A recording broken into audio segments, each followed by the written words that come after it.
पश्चिम बंगाल में आखिर क्या हो रहा है? मुर्शिदाबाद में वक्फ कानून के विरोध में दंगे क्यों हुए और क्यों हिंदू घरों को ही निशाना बनाया गया? इन सवालों पर देश की राजनीति में उबाल है। बीजेपी और तृणमूल कांग्रेस के बीच जुबानी संग्राम है, क्योंकि जिन हिंदुओं को घर छोड़ना पड़ा वो किस हाल में हैं। मुर्शिदाबाद दंगों में बेघर हुए इन हिंदुओं को कहां रखा गया है, इस पर देखिए न्यूज नेशन की ये पूरी इनसाइड स्टोरी।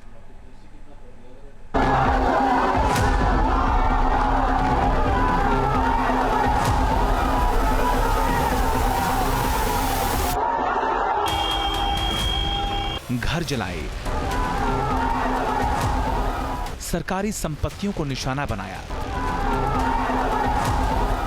गली गली घूम घूम कर तांडव मचाया।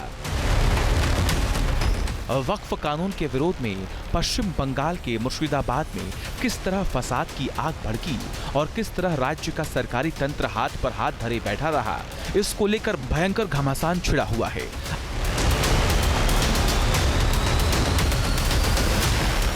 आरोप प्रत्यारोप की तनी रस्सी पर मुस्लिम बहुल्य मुर्शिदाबाद झूल रहा है, जहां एक कानून के विरोध के नाम कानून व्यवस्था का तमाशा बना दिया गया है और इसकी कीमत चुकाई हिंदू परिवारों ने,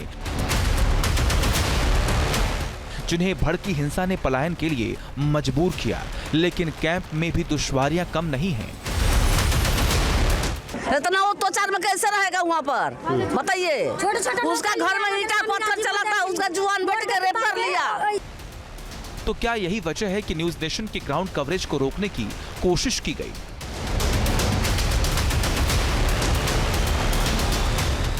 यहाँ पे मीडिया के आने से सर, मीडिया के आने से क्या प्रॉब्लम हुआ? सर, जो लोग अंदर गए हैं ऑलरेडी आई एम इंजर्ड। टूटे हुए मकान, बीएसएफ जवानों का मोर्चा और पसरा खौफ का सन्नाटा। इलाके में सेंट्रल फोर्स की भारी तैनाती की गई, लेकिन हिंदू परिवारों का खौफ खत्म नहीं हुआ है। हिंदू परिवार वहां से पलायन कर रहे हैं, लेकिन कैसे पलायन कर रहे हैं, रास्ता कहां है? न्यूज नेशन संवाददाता उत्तम वत्स की ग्राउंड रिपोर्ट देखिए। बोट के सहारे हिंदू परिवार गंगा नदी को पार कर मालदा में सरकारी स्कूल में जाते हैं। न्यूज नेशन की टीम भी उस रूट के सहारे जा रही है, जहां हम मुर्शिदाबाद से पलायन किए हिंदू परिवारों से मिलेंगे।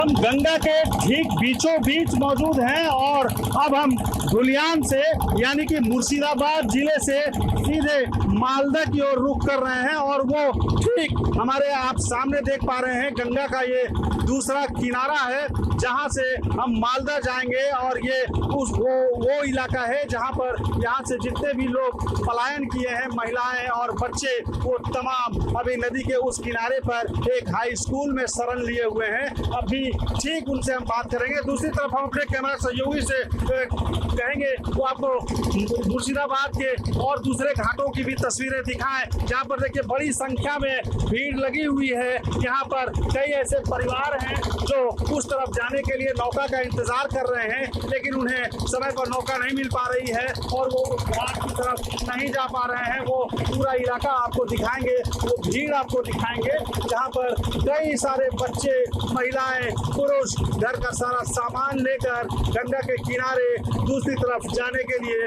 इंतजार में लगे हुए हैं। ये पार्लरपुर का वही हाई स्कूल का वो कैंपस है और वो बिल्डिंग है जहां पर आप देख सकते हैं कि इनके गेट के बाहर सुरक्षा के पुख्ता इंतजाम किए गए हैं, तगड़े इंतजाम किए गए हैं। गेट पर काफ़ी संख्या में पुलिसकर्मी तैनात हैं, सुरक्षा के जवान तैनात हैं, ताकि बाहर से जो इन लोगों को डर सता रहा है उससे इन्हें मुक्ति मिल सके और ये बेखौफ होकर यहाँ रहे। जो महिलाएँ और बच्चे यहाँ आए हैं, जो वहाँ से उस तरफ से इस तरफ आए हैं, जो अपनी सुरक्षित ठिकाना तलाशते हुए यहाँ पहुँचे हैं, उनको भी पूरी तरह से सुरक्षा दी जा रही है और यहाँ लोग अंदर में हैं, बच्चे हैं। मुर्शिदाबाद से भगाए गए हिंदू परिवार को मालदा के इसी सरकारी स्कूल में रखा गया। कहते हैं यही वो सेफ हाउस है जहां 500 हिंदू परिवार पलायन कर आए हैं। इनकी आप बीती जानने के लिए जैसे ही न्यूज नेशन संवाददाता उत्तम वत्स पीड़ितों के बीच पहुंचे, सेफ हाउस के अंदर का सच बाहर आ गया। आप देखभाल कर रहे थे, उस वक्त यहाँ कोई नहीं आया और अब इन लोगों की यहाँ पे कोई आवश्यकता नहीं है, यहाँ पुलिस वालों की यहाँ कोई आवश्यकता नहीं है। नहीं हम लोग का आवश्यकता है, पुलिस है, ममता पुलिस है ना अभी नहीं, वो तो ताला मारा होता, कैसे बातचीत करेंगे। नहीं, जब आया था हाँ, उस लोग तो हम लोग देख लेके आए ऊपर से। आप लोग लेके मेरा लड़का 10 नाव उठा के लेके आया ऊपर से रात 10 बजे। पीड़ित परिवार अपना दर्द बता रहे थे कि अचानक पुलिस के अधिकारी न्यूज नेशन की टीम को अंदर जाने से रोकने लगे। दलील क्या दे रही हैं, ये देखिए।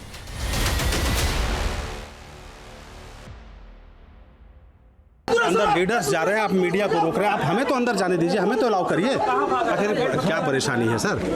अंदर तो अभी गए, आपके सामने गए, आपके कहने पे हम लोगों ने थोड़ा इंतजार भी किया, सब किया। आपको हम आपको रिक्वेस्ट कर रहे हैं, काइंडली अभी आप पुलिस का कोऑपरेट करिए। हम लोग पुलिस का कोऑपरेट ही कर रहे हैं सर, आपके कहने पे ही हम यहाँ पे रुके हैं। आप हमें बोलने दीजिए, मैं काइंडली बोल लेता हूँ। आप अगर बार बार बोलेंगे नहीं, जो हमारी इच्छा हम वही करेंगे। पुलिस को यहाँ पे काम करने में बहुत दिक्कत हो रही है। आज पुलिस को इंजरी भी हुई है और भी यहाँ पे बहुत कुछ घटना घट सकती है, बट अगर मीडिया सिर्फ अपनी चलाएगा, पब्लिक अपनी चलाएगा। सर मीडिया कहाँ चला रहा है? अभी तो एक आदमी अंदर गया है सर। ऑलरेडी पुलिस को इंजरी हो चुकी है यहाँ पे। वो ठीक बात है, यहाँ पे मीडिया के आने से सर मीडिया के आने से क्या प्रॉब्लम हुआ? सर जो लोग अंदर गए हैं already I am injured right now. मैं आपसे रिक्वेस्ट करूँ, प्लीज कोऑपरेट विद सर। एक आदमी गए हैं, 5 मिनट आप हमें अलाउ करिए। We are here to help. मैं हेल्प करने ही आऊंगा यहाँ पे। Help us to help. हमारी वजह से क्या यहाँ पे दिक्कत आएगी sir? Help us to help you. दंगाइयों ने किसी का घर जला दिया, किसी की रोजी रोटी यानी दुकान को आग के हवाले कर दिया।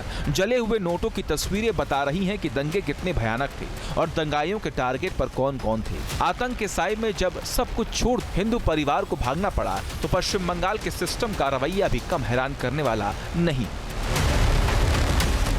ये वही हाई स्कूल है जहाँ पर सैकड़ों की संख्या में महिलाएं और बच्चे जो उस तरफ से यहाँ पर आए हैं वो यहाँ पर शरण लिए हुए हैं, जिनसे हम लगातार बात करने की कोशिश कर रहे थे और अंदर जाने की कोशिश भी कर रहे थे। लेकिन यहाँ पर जो सुरक्षा में तैनात तमाम पुलिस के बल हैं, पुलिस के जवान हैं और जो इनके अधिकारी हैं, हम आपको दिखाने की कोशिश करेंगे, वो हमें लगातार अंदर जाने से रोक रहे हैं और उनका ये कहना है कि हम अंदर किसी भी सूरत में आपको अंदर नहीं जाने दे सकते हैं। तो सवाल यहाँ ये खड़ा होता है कि आखिर क्या छिपाने की कोशिश की जा रही है और आखिर अंदर जाने की इजाज़त क्यों नहीं दी जा रही है, ये आप समझ सकते हैं।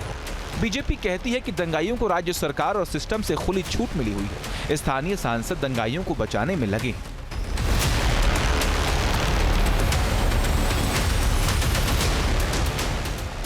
प्लान पुलिस सामने दिया गया। 14-15 साल होगा तो आप क्रिमिनल केस नहीं कर सकते, 18 साल से ज़्यादा होगा तो क्रिमिनल केस कर सकते हैं। पूरा प्लान माफी किया जा रहा है। प्लान ये है कि हिंदू शून्य करना पड़ेगा, मतलब कोई भी हिंदू यहाँ पे नहीं रह पाएगा।